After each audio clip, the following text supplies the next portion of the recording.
We are up to chapter 5, Mishnah number 22.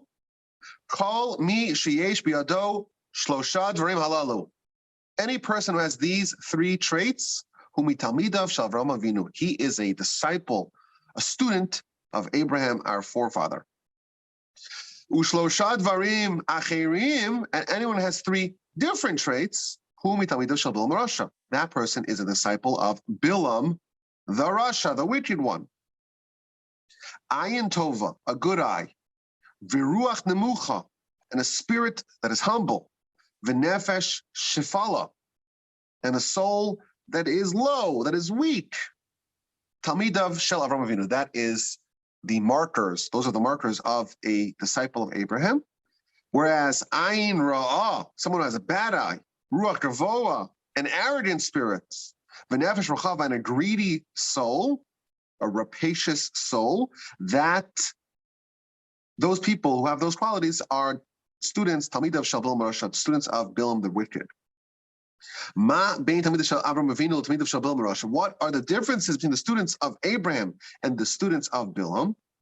Talmidav shel Avraham Avinu, the disciples of Abraham, our forefather, ochlim b'olam hazeh v'nochalim l'olam haba. They eat in this world, they benefit from their deeds in this world, v'nochalim, and they inherit olam haba, the world to come. Shenemar, as it says, quotes a verse in Scripture, in Proverbs, lehanchil ohavai yesh, to bequeath to those who love me, yesh, a possession, v'otzrosem amale, and I will fill their storehouses in this world. Aval talmidav shebilam Rasha, but the disciples of Bilam the wicked one, yorshim gehenim, they inherit gehenim, v'yordil barshachas, and they descend into the well of destruction. Shenemar va'ata leikim to redeem lebershachas anshe damim umirma, anshe damim umirma lo yechzu yameim v'ani eftach bach, which translates as, and you, O God, will lower them into the well of destruction, men of bloodshed and deceit.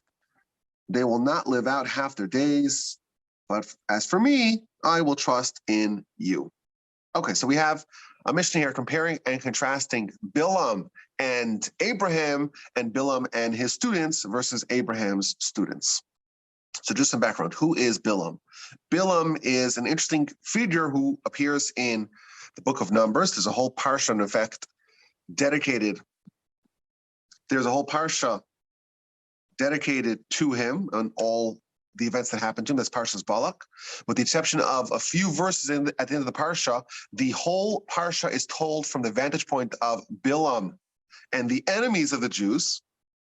Bilam was a sorcerer who was hired to try and curse the juggernaut that was the Jewish people. The Talmud tells us that there are 4 people who lose their portion of the world to come, and one of those people is Bilam. And in our Mishnah, we're told the 3 hallmarks of the students of Abraham, and that is presented in contrast to the 3 characteristics of the students of Bilam. And the commentaries expand this concept by saying that all positive traits were found in Abraham and in Abraham's students, and all negative traits are coalesced in Bilam, almost as if saying that the three traits of our Mishnah, having a good eye and humble spirit, and not to be so desirous of things and materialism, those things really encompass all good character, whereas all the negative character is found in Bilam and his students. It seems from the Torah in this Mishnah that there's an emphasis to study the character of Bilam, because never in history do we have a character so corrupt and so evil, and someone who has all the negative traits that if you study Bilam, you know exactly what not to do. Almost the exact opposite of Abraham. Everything Abraham did, you can emulate, even though I will warn you, if you hear a voice telling you to go sacrifice your son, don't listen to that voice, because you're not quite Abraham. But in general, Abraham's character is one that is so laudatory and noble. Everything that he did, we're going to emulate. And Bilam, although he portrayed himself as being very righteous and noble, was completely corrupt and wicked. Now, it's interesting that our Mishnah contrasts these 2 people, Bilam and Abraham. Of course, they did not overlap in their story, Bilam is the prophet of the Gentiles, and he tried to curse the Jewish people when they were being led by Moshe. Yet the Mishnah does not contrast Bilam to Moshe, rather Bilam to the founder of the nation, to Abraham. And if you look at the two stories of Bilam versus Abraham in the Torah, you find that their stories are very similar, of course, and opposite. So, for example, Abraham is told, those who bless you, I will bless, and those who curse you, I will curse. That's the promise of Abraham. That's the promise of God to Abraham in chapter 12 of Genesis. When Bilam is being hired to curse the Jewish people by Balak, king of Moab, he says a very similar thing. Those who you curse are cursed, and those who you bless are blessed. Another similarity that we see between these two people. They both went on a 3-day journey, accompanied by 2 lads. They both woke up really early to do it, and they both saddled their own donkey. Abraham travels for 3 days on a donkey to go sacrifice Isaac in the Binding of Isaac episode. Bilam travels also on a donkey to go curse the Jewish people. And both of these journeys began with the leader of the mission, the protagonist of the story,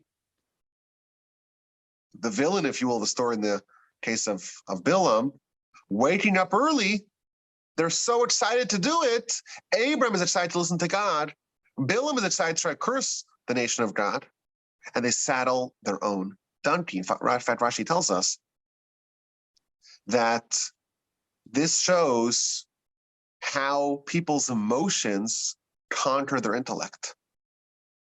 Abraham, he was the richest person in the world. He had servants, endless amount of servants. Yet, who saddled his donkey? He did it himself. Why did he do it himself? Because he had so much love for God that that emotion of love conquered the normal course of things. Normally, he should have someone, one of his underlings, do the work for him. But love conquers the order. Similarly, Bilam was very rich. He too had plenty of people who would do his bidding. Nevertheless, he woke up early and saddled his own donkey, because hatred also corrupts the order. It makes people do crazy things. So they both take these very long and consequential trips, traveling with lads, and are both going to pray. And one is praying to save the people of Sodom. One is praying really relentlessly to spare his enemies. One is praying to spare the wicked. And on the flip side, Bilam is praying relentlessly to destroy the righteous, to destroy his enemy. Abraham, after his prayer is unsuccessful, he walks away. He realizes that this is a fait accompli. He cannot save the people of Sodom and Gomorrah. Bilam constantly tries to find a different place. He is moving from mountaintop to mountaintop because, in his view, he blames the circumstances. And if you look at the way the kind of the failed prayer of Abraham versus the failed prayer of Bilam is portrayed in the Torah, Abraham shav limkomo, Abraham returned to his place, whereas Bilam tried to change the place. Another interesting similarity between, or really similarity, but in the opposite way, mirror images of the story of Bilam versus Abraham. Abraham travels on a donkey, or as they say in Texas, a donkey. I was once in a class, and they said, "It's a donkey." I'm like, "What's a donkey?" I said to them, "Well, it was a donkey." I said, "No, what does that mean?" "Oh, a donkey." To me, it sounds the same. I'm from New York still, right? The vowels are kind of interchangeable, if you know what I mean. It's a donkey here, not a donkey. Okay, noted. So Abraham travels on a donkey, and Bilam travels on a donkey, and Moshe travels on a donkey, And Messiah, we're told, is going to come to us on a donkey. And this symbolizes the greatness of these people. The three greatest, most transformational people of our history are Abraham, Moses, Moshe, and Messiah. They herald the three revelations. Revelation number 1, Genesis. Revelation number 2, Sinai. Revelation number 3, Messiah. There's three epochs of our history, each really dominating 2,000 years. And Abraham is the one who kind of exposes the notion of God in the world. Moshe is the one who brings down Torah. Messiah is the one who brings about universality, Messiah is the one who brings about universality of knowledge of God. And each one of them, we're told, rides donkey. And Bilam, he rides a donkey. Meaning that on a certain level, he was equivalent to these absolute giants.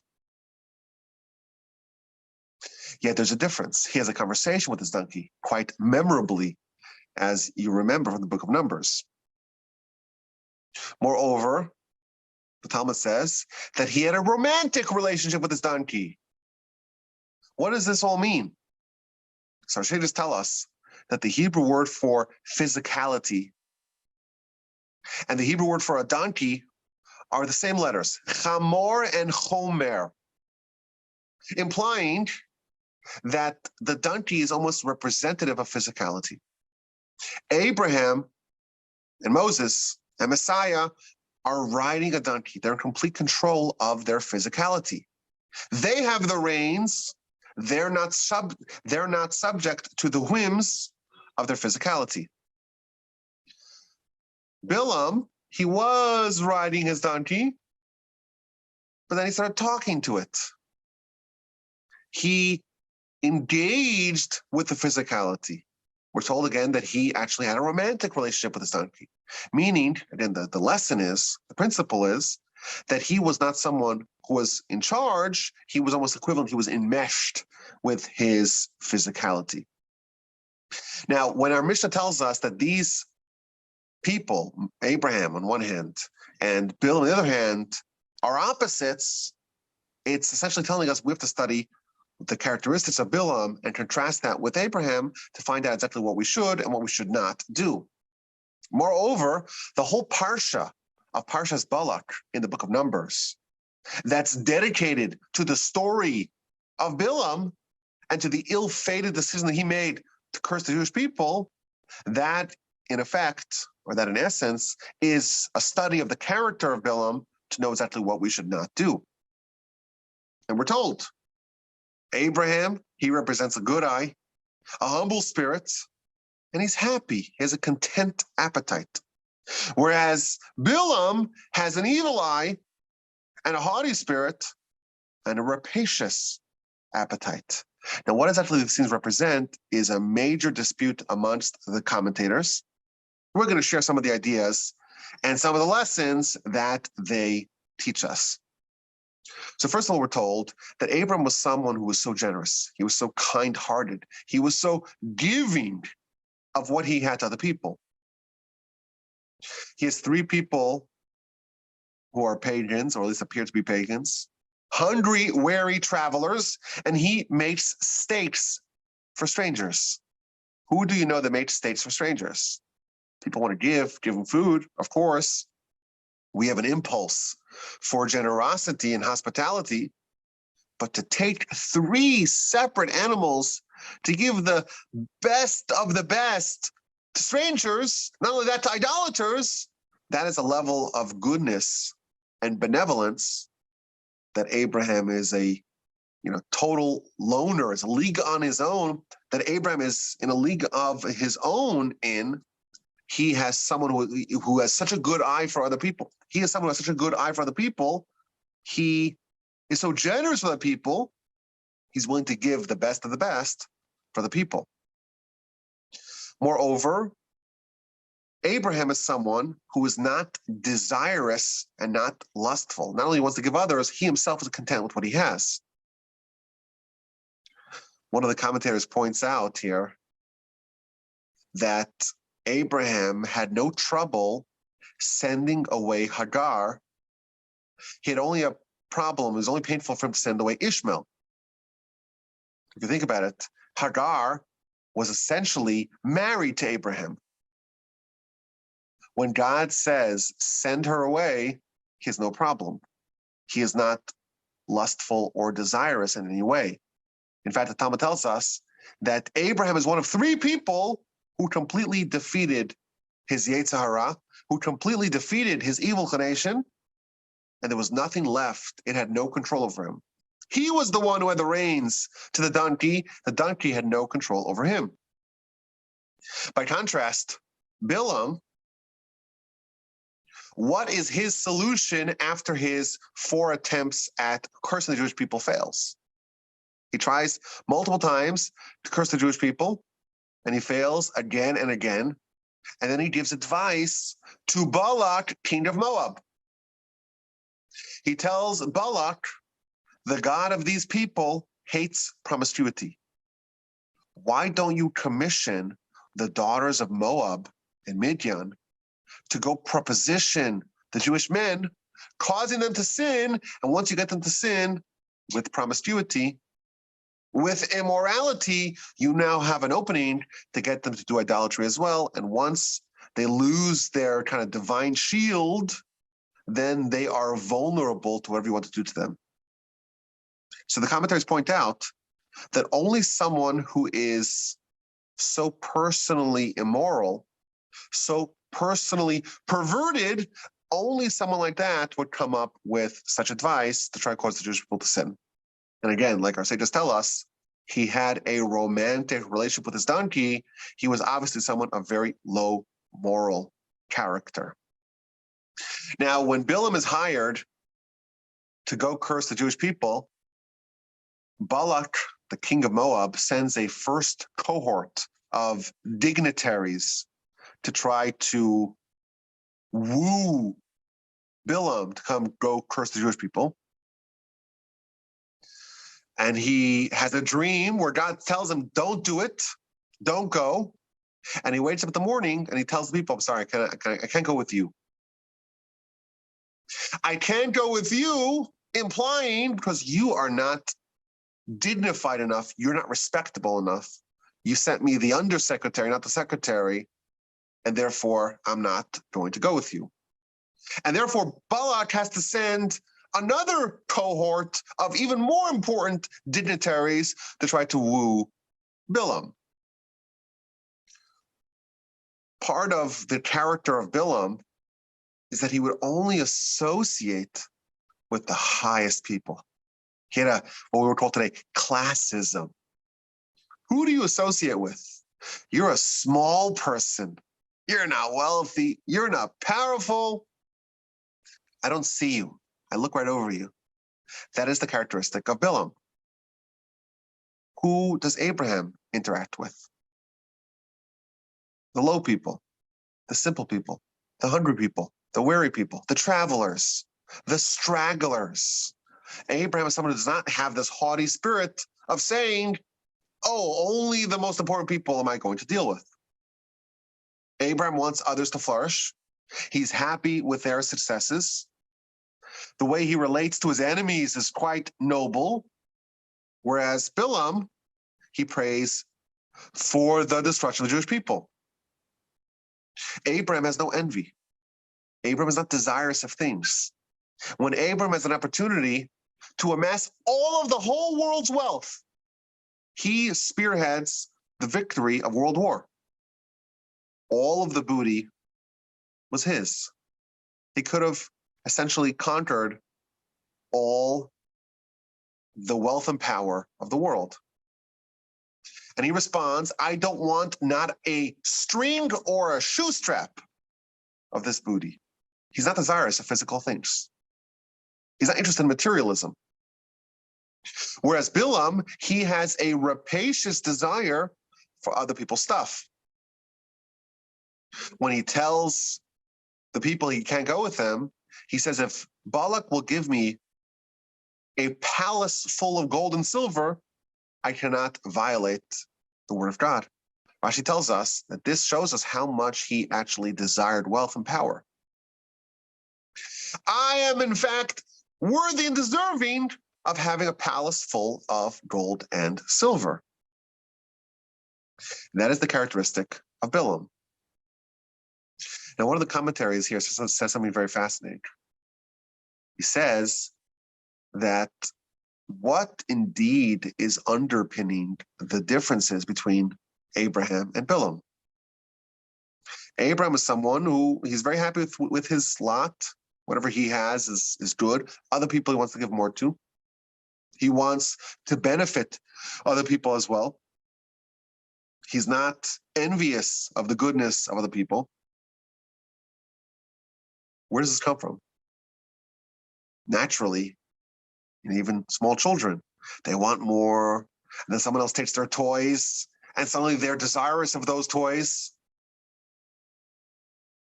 Yet Abraham is operating with this completely upside down way of looking at the world. Whatever he has is plenty, and other people don't have enough. So the commentator points out, the Chassid Yavitz, he says that someone who has this quality, it's evident that they are operating as a soul. A soul matters, or what matters to the soul, what matters to the soul is the heavenly agenda.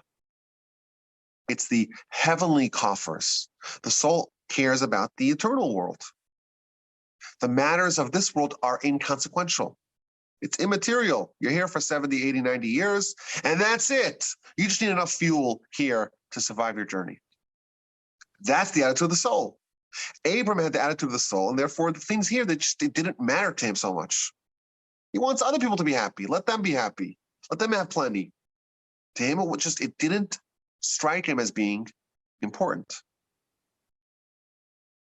Abram has tremendous humility. When these three travelers come to his door, he says, come, join me. Come to my servant. I'm your servant. Because people come to his house, he's their servant. He compares himself to dust and ashes. Now, again, it's important to remember, when we're talking about Abraham, he wasn't this weak, feeble person. Quite the contrary. He was a ferocious debater. He was someone that would kind of spread the word of monotheism throughout the world. And he would gather crowds and persuade them. He's very influential. He's very sharp. He would engage in polemics. And he wasn't a pushover. Nevertheless, he didn't have arrogance. He recognized that everything came from God. And he was able to view other people in a positive light. So essentially what we're being told over here is that all the good character is found in Abraham, and all the bad character is found in Bilam. And we have to make a choice. Who do we want to emulate? Do we want to follow the ways of Abraham? Do we want to be a student of Abraham? Or do we want Bilam to be our master? Maybe the most amazing part of this Mishnah is that all of us, Abraham lived, 3,700 years ago, a long time ago. We can still be his student. His academy, Abraham's academy, is still taking in new applicants. What does it take? What are the criteria? What are the requirements to be a student of Abraham? All you need to have is sterling character, goodness, wanting other people to flourish, humility, kindness, benevolence. That's all it takes. And you too can be a student of Abraham. I did see an amazing comment in the Sfas Emes. He says, if you look at Bilam's story, it does imply, if you look at it just in isolation, you take little snippets, little quotes from Bilam's story, you can learn a lot of great lessons. For example, he exhibits faith. He exhibits submission to God. He says, I can't do anything against the will of God. I'm powerless against God. Whatever God puts in my mouth, That's what I shall say. If you read these quotes in isolation, you say, wow, Bilam's a really great guy. What an amazing person. What valuable lessons we can learn from Bilam. And you know what? That's true. The content of a lot of the things that Bilam said are just, are correct. But you have to be very careful who your teacher is. Just because the content of the message is good, is proper, is correct, if Bilam is your teacher, you will inherit Gehenna. Our sages tell us that, in fact, this is what we just read recently in the Haftorah from the book of Malachi. V'torah yivatshu mipihu, pi malach Hashem sarkosu. Who should you seek Torah from? Someone who is as righteous and as kind and as pious as an angel. If someone's like that, if your teacher's like an angel, then you study Torah from him. If your teacher's not like an angel, then you don't want anything to do with him. You don't want to learn in the academy of Bilam, because yes, the lessons themselves may be accurate in isolation, but that is a fast path towards arriving at a very dark place. What are the results of these academies? Where do the students of Abraham end up? And where do the students of Bilam end up? Bilam, we're told the students of Bilam end up in a well of destruction. These are men of bloodshed and deceit. Not a good place to be. Whereas the students of Abraham, they flourish in this world, but of course their ultimate reward is in the world to come. Now the verse that our Mishnah brings is Lahanchil le'ohavai yesh. This is a verse like we mentioned in Proverbs chapter 8. God will bequeath to those who love him yesh. Yesh means a possession. Says the Mishnah at the end of the book of Uksin. In the future, the Almighty will give every tzaddik 310 worlds. The reward for the righteous, every righteous person, is 310 worlds. So a whole world.